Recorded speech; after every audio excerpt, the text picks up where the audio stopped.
सभी को जय सिया राम। रामचरितमानस लंका कांड और दोहा संख्या 92। जिमि जिमि प्रभु हर तासु सिर, तिमि तिम होहि अपार। सेवत विषय विवर्ध जिम, नित नित नूतन मार। कहते हैं जैसे जैसे प्रभु उसके शीशों को हरते हैं वैसे वैसे उनकी संख्या बढ़ती जाती है। ठीक उसी प्रकार सेवत विषय विवर्ध जिमि, जैसे विषय कामनाओं की सेवा में लगे रहो कि ये शरीर ने मांगा, हम उसकी सेवा में लग गए कि हाँ पूरा करते हैं, और एक पूरी करते हैं तो वो फिर और बढ़ जाती है। नित नित नूतन मार। दसमुख देख सिरन के बाढ़ी, बिसरा मरन भई रिस गाढ़ी। अपने शीशों की बाढ़ देख करके रावण को अपना मरण तो बिसर गया, भूल गया, विस्मृत हो गया। हम ये सारे शब्द इसलिए बोल देते हैं ताकि जो हिंदी जानने वाले लोग हैं, जिनको अवधि नहीं आती है, तो वो समझ सकें कि ये शब्द आया कहाँ से। विस्मृत से बिसरा शब्द बना। बिसरा का मतलब भूल जाना। बिसरा मरण भई रिस गाढ़ी, अपना मरना भूल गया, क्रोध में भर गया। गर्जे मूढ़ महा अभिमानी, धायौ दसहु सरासन दानी। और क्रोध में भरने के बाद वो गर्जना करता हुआ, महाअभिमानी रावण गर्जना करता हुआ अपना धनुष और बाण तान करके दौड़ पड़ा। समर भूमि दस कंधर कोप्यो, परशिबान रघुपति रथ तोप्यो। और क्रोध से भरा हुआ रावण युद्ध भूमि में आया और अपने बाणों की वर्षा करके रघुनाथ के रथ को तोप दिया, चारों ओर से तोप दिया, छुपा दिया। दंड एक रथ देख ही न पड़े, एक घड़ी के लिए रथ दिखना बंद हो गया। जनु निहार मोह दिन कर दुरे, जैसे कोहरे के आ जाने से सूर्य छुप जाता है। सूर्य तो वहीं रहता है, पर जिस प्रकार हमारी नेत्र और सूर्य के बीच में कोहरा आ जाए तो हमें सूर्य नहीं दिखता, हम व्याकुल हो जाते हैं। इतने दिन से सूरज नहीं निकला, हम लोग कहते हैं ना, यही माया है। हम लोग कहते हैं इतने दिन से सूरज नहीं निकला। सूरज तो रोज उदय हो रहा है, रोज अस्त हो रहा है, पर हमारे और उसके बीच में जो ये अज्ञान का कोहरा छा गया है, उसकी वजह से उसका जो ताप है, जो हमारे लिए सुखकर है शीत ऋतु में, वो हम तक नहीं पहुंच रहा है। बिल्कुल इसी प्रकार से जब हमारे विषय कामनाओं में फंसे हुए मन के ऊपर इस तरह का कोहरा छा जाता है, तो हमारी इंद्रिय, आंख रूपी इंद्रिय के आगे से भगवान हमको नजर नहीं आते। हाहाकार सुरन जब कीना। अब देवताओं का काम क्या है? देवताओं का काम है कि वो क्षण में मस्त हो जाते हैं और क्षण में पस्त हो जाते हैं। बढ़िया उत्सव भी मनाने लगते हैं और फिर हाहाकार भी करने लगते हैं। तो इंद्रियों के ऊपर आश्रित जीव की यही दशा होती है। कुछ अच्छा हुआ, बड़े खुश हो गए, पार्टी करने लगे, फोन करने लगे, मैसेज भेजने लगे, और जरा सी कोई एक बुरी खबर आ गई या जीवन में निराशा आ गई, कुछ संघर्ष आ गया, तो डिप्रेशन होके कमरे में बंद होके पड़ गए। अब किसी से मिलेंगे नहीं, कैसे सामना करेंगे, क्या कहेंगे, सबसे मुंह छुपा के पड़ जाते हैं। तो हाहाकार सुरन जब कीना, तब प्रभु को पिकार मुख लीना। और देवता लोग हाहाकार करने लगे, उनको लगा कि लो भगवान अवतार लेके आए थे और जाने कहाँ चले गए। जिस मारे अवतार लिए थे वो तो काम ही नहीं हुआ और गायब भी हो गए, दिखाई ही नहीं पड़ रहे। तब भगवान ने क्रोध करके फिर अपना धनुष बाण उठाया, सर निवारी रूप के सिर काटे, और तीरों को निकाल करके शत्रु के सभी सिर काट दिए। ते दिस विदिश गगन मही पाटे। और जहां पे कोहरा व्याप्त था, बहुत ध्यान से समझिएगा, जहां पे अज्ञान रूपी कोहरा व्याप्त था, वहां पे रावण के शीश ही शीश भर गए। अज्ञान को पैदा करने वाले शीशों को, बुद्धि को, विचार को काट दिया उनके एक बाण ने। अर्थात जब हम, अगर हम इसको ज्ञान के मार्ग से समझने का प्रयत्न करें, तो जब हम अपनी योग शक्ति, योग में बैठते हैं, योग के द्वारा भगवान से जुड़ने का प्रयास करते हैं। योग का मतलब जुड़ना, और जब हम ऐसे साधना करते हैं कि हम अपनी जीवात्मा को परमात्मा से जोड़ने के लिए प्रयासरत हो जाते हैं, बस वही योग है। उस साधना के लिए हम जिस प्रकार से बैठते हैं वो योगासन, वो योगासन डिपेंडेंट है हमारी नाड़ियों के ऊपर, हमारी सुषुम्ना के ऊपर, हमारी अवस्था के ऊपर, तन और मन की। तो इसलिए हमें उसको साधना पड़ता है।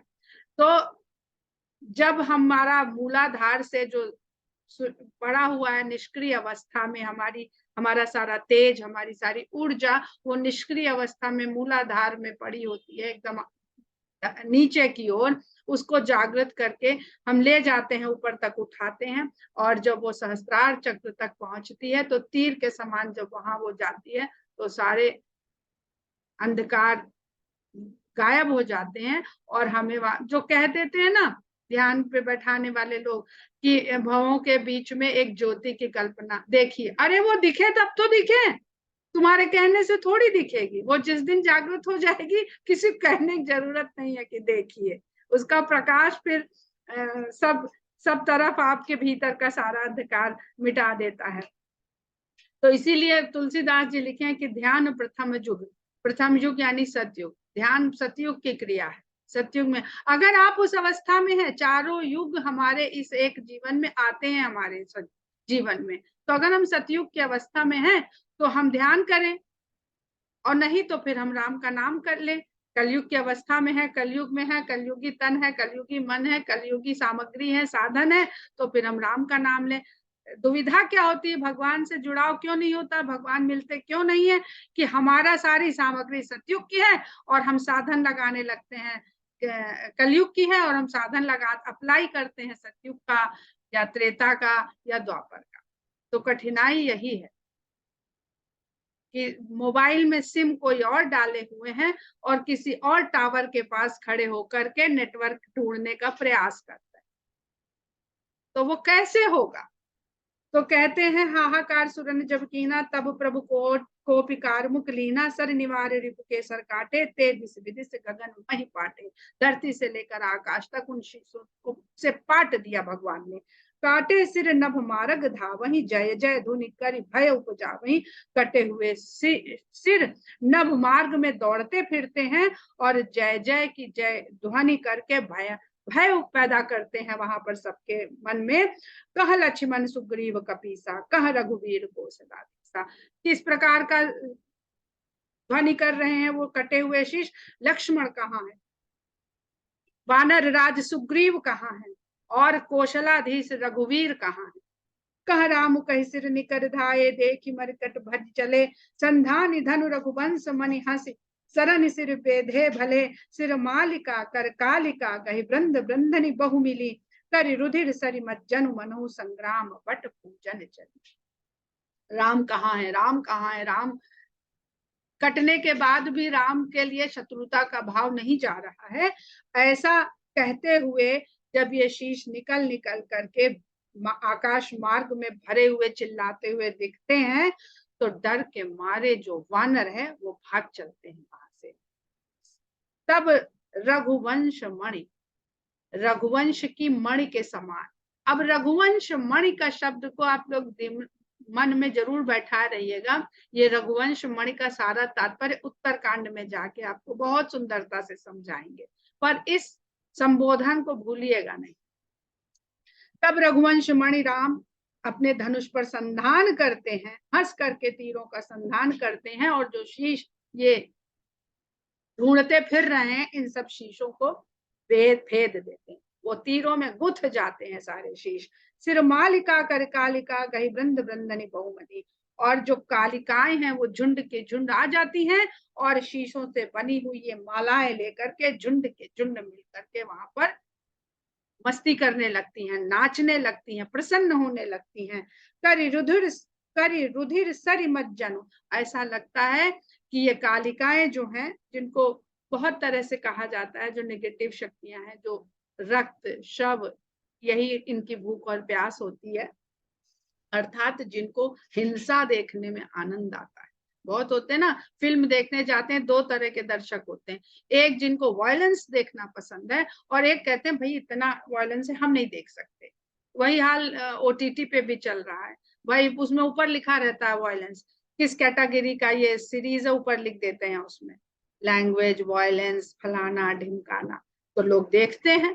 तो यही सब है, वो कालिका ही है, पिशाच हैं, जिनको अच्छा लगता है ये मार काट रक्त देखना, मांस के लोथड़े को गिरते हुए देखना।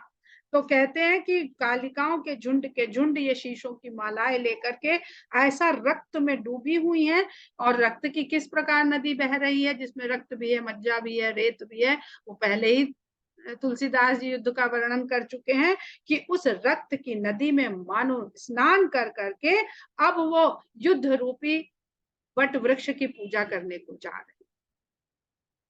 पुनि 10 कंड क्रुद्ध होई छाणी, शक्ति प्रचंड चली विभीषण सन्मुख मनो काल करदंड। तब रावण बहुत क्रोध में भर गया और उसके मन में आया कि ये सब किसके कारण हो रहा है, उसी को पहले खत्म करें। तो उसने प्रचंड शक्ति छोड़ी जो विभीषण की ओर चल पड़ी, इस प्रकार जैसे काल का दंड विभीषण की ओर बढ़ता हुआ जा रहा है।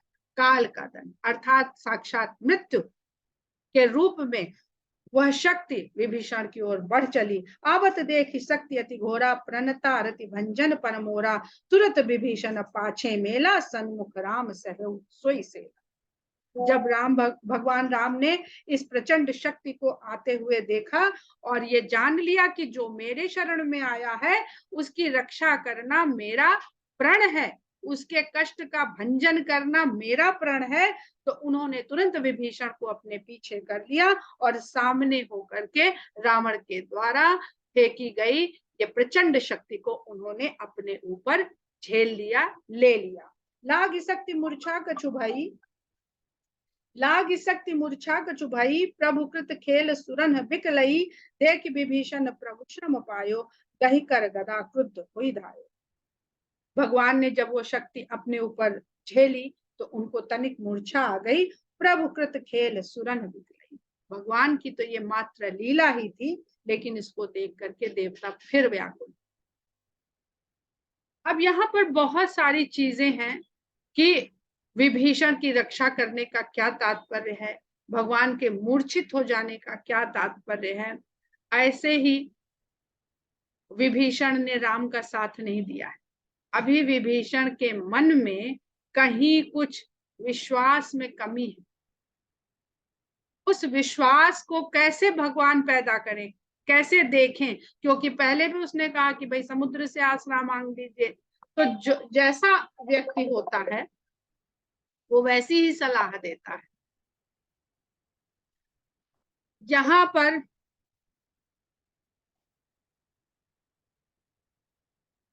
विभीषण की रक्षा करके भगवान विभीषण के मन में जो शरणागति भाव है उसको पूर्णता प्रदान कर, भक्त को ये विश्वास हो जाना चाहिए कि हम जिनकी शरण में आए हैं वो सक्षम है हमारी प्राण की रक्षा करने में, नहीं तो भाग लेगा फिर छोड़ के, अरे बस ऐसे ही कहा गया था। तो इस तरह का यहाँ पर भाव जो है वो समझ आता है। और जब विभीषण ने भगवान को इस प्रकार मूर्छित होते हुए देखा तो वो थक गया, जैसे बहुत श्रम किया हो उसने, ऐसी उसकी दशा हो गई। तब वो क्रोधित होकर के गदा उठा करके दौड़ पड़ा। रे कुभाग्य सठ मंद कुबुद्धे, तैसुर नर मुनि नाग विरुद्धे, सादर शिव कहु शीस चढ़ाए, एक एक के कोटे न पाए। कहते हैं विभीषण जी रावण से कहते हैं कि हे मूर्ख, दुर्भाग्यशाली, मंद बुद्धि और बुरी बुद्धि वाला, बुरे विचार वाला, तो इस संसार में देवताओं, मनुष्यों, मुनियों और नाग सभी का विरोधी, ये सब अलग अलग स्पीशीज हैं उस समय धरती पे रहने वालों की। और तूने आदर के साथ शंकर भगवान को अपने शीश चढ़ाए हैं, उनके फल के स्वरूप में एक के बदले तूने करोड़ों पाए। एक अगर आप अर्पण करते हैं तो उसके बदले में करोड़ों वस्तु आपको प्राप्त होती है, जो चढ़ाएंगे वो पाएंगे। तही कारण खल अब लगी बाच्यो, अब तब काल शीस पर नाचो। हे दुष्ट, तही कारण खल अब लगी बाच्यो, हे दुष्ट, तू केवल इसलिए बच रहा है कि तूने शंकर के, भगवान किसी का ऋण नहीं रखते, वो तुरंत उसको अनेक गुना करके देते रहते हैं। और शंकर जी तो वैसे ही भोले भंडारी हैं, आशुतोष तुम अवढरदानी, वो सोच विचार करते नहीं है, दे देते हैं। अब खुश हो गए, दे दिया। दे दिया तो अब वो जाने भाई, जिनका पालन करने का डिपार्टमेंट है, जब गड़बड़ होगी तो वो खुद ही देख लेंगे, संभाल लेंगे। उनको उनकी सक्षमता पे पूरा विश्वास। हमने दे दिया, अब हमसे मांगने आया था, हम क्या करें। तो कहते हैं कि हे दुष्ट, तू इसीलिए अब तक बच रहा था, अब तेरे शीश पर काल आके नाचने लगा है। राम विमुख सट चाहसी संपदा, अस कही हने सी मांझ उदर। राम से विमुख हो करके तू इस संपत्ति को पाना चाहता है, ऐसा कहते हुए उसके हृदय के मध्य में विभीषण ने गदा से वार कर दिया। उर्माज गदा प्रहार घोर कठोर लागत मही पर्यो, दस बदन सोनित श्रवण पुनि संभारी धायो रिस भर्यो। दो भिरे अति बल मल्ल युद्ध विरुद्ध एक ही हनय, रघुवीर बल दर्पित विभीषण गाली नहीं ताकत बने। इस प्रकार हृदय के बीच में गदा का घनघोर प्रहार लगा। कठोर गदा का घनघोर प्रहार पड़ने से धरती पर गिर पड़ा। वो रावण धरती पर गिर पड़ा, वो भी विभीषण की गदा से। तो क्यों गिर पड़ा? क्योंकि अब विभीषण राम की ओर से युद्ध कर, पहले वो रावण की शरण में थे, तो वो जो चाहे सो कह लेता था, लात मार के भगा देता था। पर वो गदा अब रावण को हताहत कर रही है, गिरा रही है, क्योंकि अब वो राम की शरणागत हो गया है। दस बदन सोनित स्रवत पुनि समारी धारो रिस भर्यो, उसके दसों मुख से रक्त बहने लगा। वो धरती पर गिरा था तो संभाल करके अपने आप को फिर उठ खड़ा हुआ और क्रोध से भर गया। ये अहंकार और विवेक की लड़ाई हो रही, जो देखने में रावण और विभीषण का युद्ध है, ये हमारे भीतर अहंकार और विवेक के रूप में ये युद्ध चल रहा है। तो भिरे अतिबल मल्ल युद्ध विरुद्ध एक ने दोनों मल्ल युद्ध में भिड़ गए, आपस में भिड़ करके मल्ल युद्ध करने लगे और एक दूसरे को हराने का प्रयास करने लगे। रघुवीर बल दर्पित विभीषण, राम के बल से भरे हुए विभीषण ढाली नहीं ताकहु बने। उसके साथ इस प्रकार लड़ रहे हैं जिसको कभी वो कुछ समझता नहीं था। वो आज मल्ल युद्ध कर रहा है रावण के साथ। उमा विभीषण रावण नहीं सन्मुख चितव की काई काऊ। शंकर भगवान कहते हैं कि हे उमा, हे पार्वती, जो विभीषण आंख उठा करके रावण की ओर देख नहीं सकता था, सो अब भीरत काल जो श्री रघुवीर प्रभाव। वो अब रावण से इस प्रकार टक्कर ले रहा है जैसे उसका काल हो। ये सब श्री राम का प्रभाव। तो राम से जुड़ने वाला, राम की शरण जाने वाला जीवन के किसी भी संघर्ष का कम से कम सामना तो कर सकता है। जीतेगा कि नहीं ये तो बात की बात। देखा श्रमित विभीषण उभारी, धायौ हनुमान गिरधारी। अब रामचंद्र जी तो मूर्छित अवस्था में पड़े हुए हैं और वहां से देख रहे हैं कि भाई ये हमारे जितने अपने आप को सेवक कहते हैं, इनमें कितनी सामर्थ्य है। नहीं तो बार बार बुलाते रहेंगे कि आओ आओ हमें बचाओ।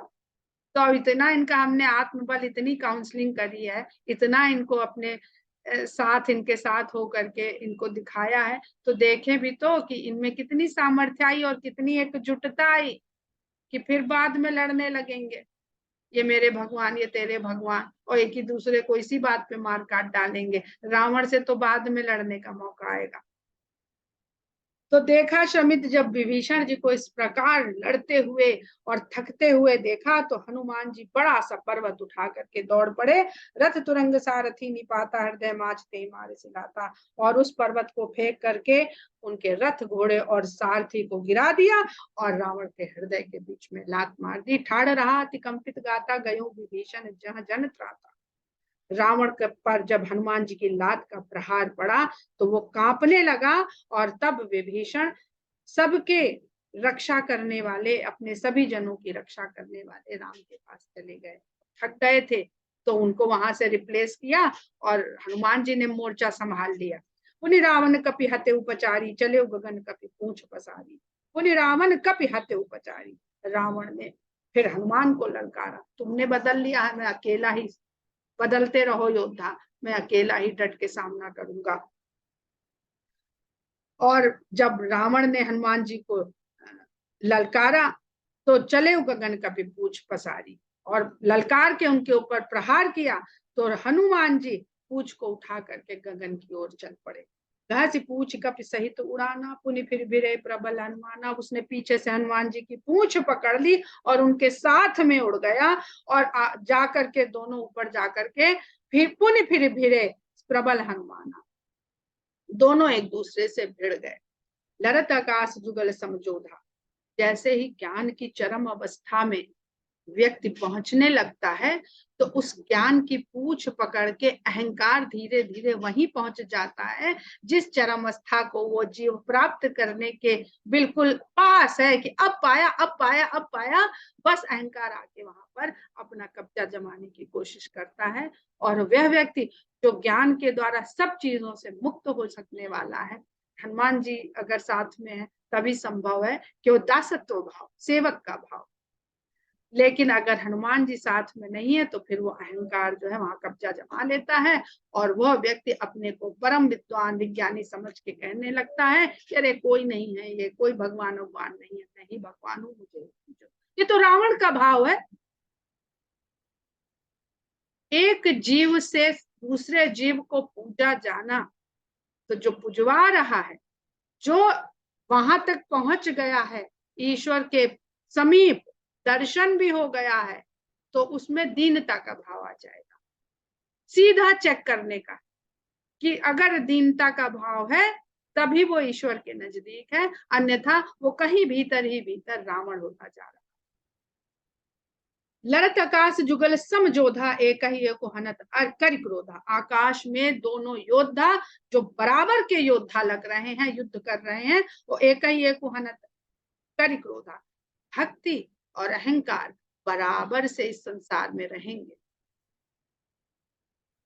जितनी भक्ति बढ़ाते जाओगे, हम बहुत बड़े भक्त हैं, हम बहुत बड़े हैं, तो अहंकार साथ साथ चलता है, अहंकार कभी पीछे हटता ही नहीं है। सोह ही नभ छल बल बहु करही, कज्जल गिर सुमेर जनु लरही। और नभ पे इस प्रकार युद्ध कर रहे हैं, छल का और बल का युद्ध हो रहा है। हनुमान जी बल से लड़ रहे हैं तो रावण छल करते हुए लड़ रहा है। ऐसा लग रहा है जैसे कज्जल गिरी और सुमेरु पर्वत लड़ रहे हैं। अब सुमेरु पर्वत, हमारी जो रीढ़ की हड्डी होती है उसको मेरुदंड कहा जाता है, और मेरुदंड का जो शीर्ष है वही सुमेरु है। और कज्जलगिरी, जो हमारे भीतर जो कार्बन पार्टिकल है वही सब कज्जलगिरी है, वही मल है, वही कालापन है, जो भौतिक रूप से कार्बन है और आध्यात्मिक रूप से हमारे सारे काले विचार है, हमारी सारी नेगेटिविटी है। तो कज्जलगिरी में और सुमेरु पर्वत में अब युद्ध होने लगा हमारे आकाश क्षेत्र में। बुद्धि बल निश्चर परई न पार्यो, तब मारुत सुत प्रभु संहार्यो। अब बुद्धि और बल से, हनुमान जी बुद्धि में भी हैं, बल बुद्धिमान और विद्यावान और बलवान सब हैं, तो वो परई न पार्यो, उससे पार नहीं पा रहे हैं बुद्धि और बल के दम पर। तो यहीं पर आप अपनी सारी योग्यता सामर्थ्य लगाए हुए हैं कि अब तो हमें बस क्या सत्य है वो उजागर हो। जब वो नहीं प्राप्त होता है तब मात्र प्रभु समाये, तब हनुमान जी भगवान को याद कर लेते हैं। संभारि श्री रघुबीर धीर पचारि कपि रावण भन्यो, मही परत पुनि उठ लरत देवन जुगल कहूँ जय जय भन्यो। हनुमंत संकट देखि मरकट भालु क्रोधातुर चले, रनमत्त रावण सकल सुभट प्रचंड भुज बल दल मत। संभारि श्री रघुबीर धीर पचारि कपि रावण, और जैसे ही राम का स्मरण किया तो हनुमान जी ने रावण को ललकार करके उसके ऊपर हम मारा, हन दिया उसको। हन देना मतलब उसको हताहत किया अपनी मार से। और महिपरत पुनि उठिला, धरती पर गिरता है, उठता है और फिर लड़ने लगता है। देवता लोग इस युद्ध को देख रहे हैं और जय जयकार कर रहे हैं। हनुमंत संकट देखि मरकट, हनुमान को संकट में पड़ा हुआ देख करके वानर और भालू क्रोध में भरकर चल पड़ते हैं। वानर तो समझ में आता है, हमारे मन को कहा जाता है, अभी भालू मेरी समझ में नहीं आता है कि किसे। रणमत्त रावण सकल सुभट प्रचंड प्रचंड भुज बल दल मद। और रण में मतवाले हुए रावण सारे योद्धाओं को अपने प्रचंड भुज बल से पूरे के पूरे दल को मर्दन कर रहा है। तब रघुवीर पचारे धाये की प्रचंड, तब राम ने वानरों को ललकारा, क्या बैठे बैठे देख रहे हो, मैं तुम्हारे पीछे खड़ा हूं। तब रघुवीर पचारे, तब राम ललकारते हैं और प्रचंड वानर तब भागते हैं रावण की ओर।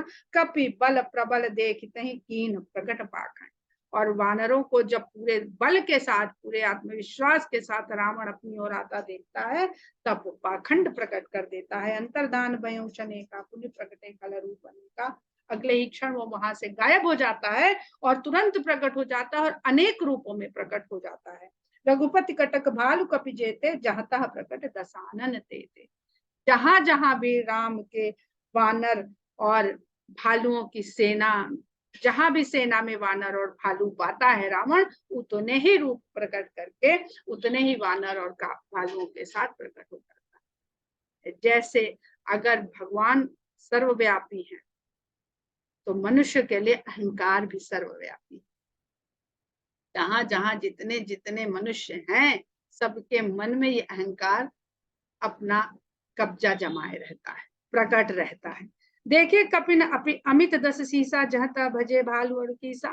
वानरों ने जब अनेकों अमित अनेकों रावणों को देखा तो जह तह भजे भालू और कीसा, व्याकुल होकर के भालू और वानर इधर उधर भागने लगे। भागे बानर धर ही न धीरा, त्राहि त्राहि लक्ष्मण रघुवीरा। और भागते हुए वानरों धीर नहीं धर पा रहे हैं और राम बचाओ लक्ष्मण बचाओ ऐसा पुकारते हुए भाग रहे हैं। जब इस प्रकार हमारे ऊपर विषय कामनाओं से सारी चीजें हमारे ही भीतर हमको ही व्याकुल कर दें, तो कुछ ना जब समझ में आए, कुछ ना समझ में आए, तो हमें ऐसे ही पुकारना चाहिए। हम पुकारते ही नहीं है।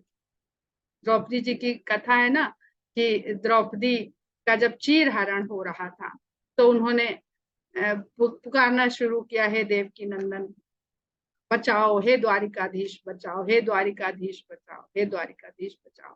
तो अंत में जब कृष्ण पहुंचे तो उन्होंने कहा कि भाई बड़ी देर कर दी, तो पहले ही आ जाते। तो उन्होंने कहा हम तो तुम्हारे हृदय में विद्यमान थे, पर तुम कह रही थी द्वारिकाधीश बचाओ द्वारिकाधीश बचाओ, तो हम तुम जिस भाव से हमें पुकारोगे, हम तो सर्वत्र हैं, सर्वव्यापी हैं, तो हमको पहले द्वारिकाधीश जाना पड़ा, फिर वहां से दौड़ के आना पड़ा, नहीं तुम्हारी पुकार झूठी हो जाती, तो इसलिए देर लग गई। तो वही कहते हैं कि भागे बानर धरहि न धीरा, त्राहि त्राहि लक्ष्मण रघुवीरा। दह दिस धावहि कोटिन, रावण गरजहि घोर कठोर भयावन। डरे सकल सुर चले पराई, जय के आस तजहु अब भाई। दसों दिशाओं में करोड़ों रावण दौड़ते भागते लड़ते दिखाई पड़ रहे हैं। उसकी गर्जना घनघोर है और उसका रूप बहुत कठोर और भयावना है। उसे देख करके सारे देवता डर के वहां से चल पड़े और कहते हैं भैया अब चलो यहाँ से, जीत की आस छोड़ो। क्यों छोड़ो?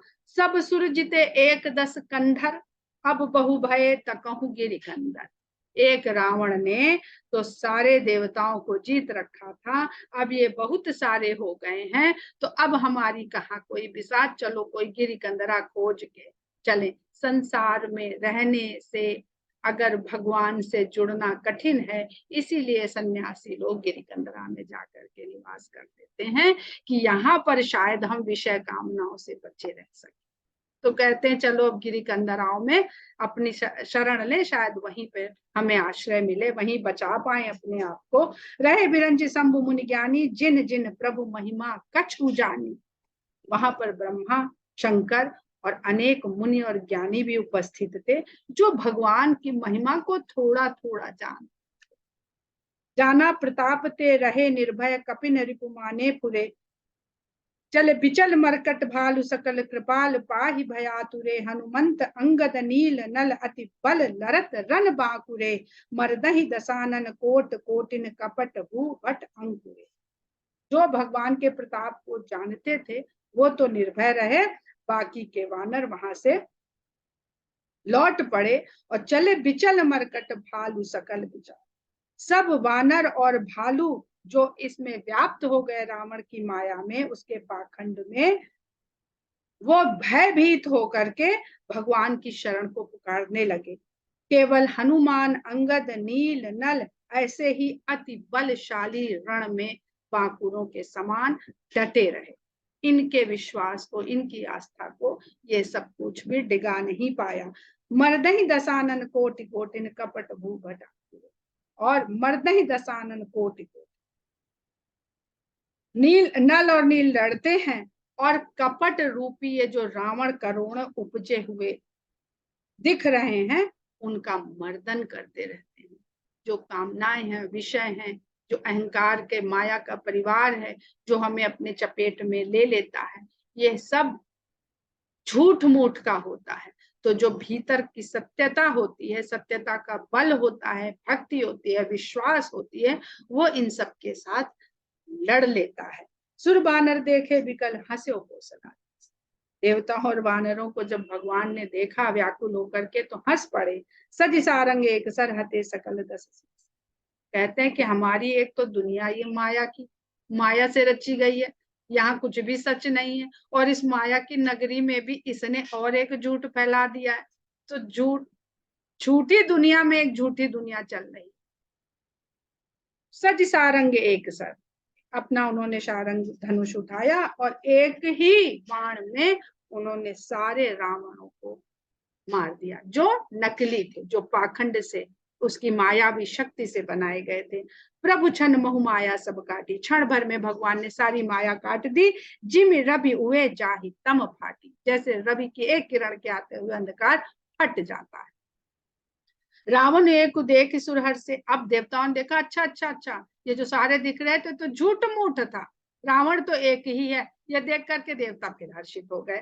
फिरे सुमन बहु प्रभु पर बरसे, और खुश होकर के देवता लोग भगवान पे फूल बरसाने लगे। हम सब यही करते हैं, खुश होते हैं, बढ़िया ढोल ताशे नगाड़े बजा के कीर्तन वीर्तन करने लगते हैं, और जैसे ही संकट आता है भगवान कोसने लगते हैं, अरे भगवान मेरे साथ